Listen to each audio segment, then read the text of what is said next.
The reason why we chose Freemelt is it has an open, trusted architecture that the users across the community can go ahead and collaborate together. It's the open nature that really drove us to choose the Freemelt system.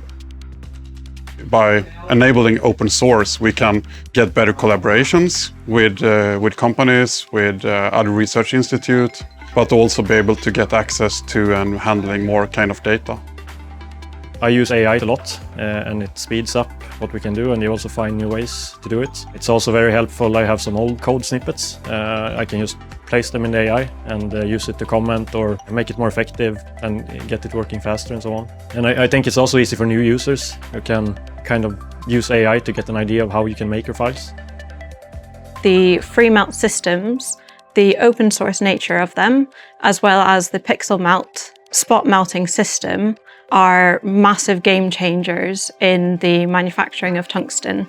There's massive benefits that are capable via the increased productivity of the more recent machines. Meeting with all the other users, I've already had a bunch of great conversations with other users. There's kind of helpful tips and tricks. We're a small community. There's not many of the machines out there yet.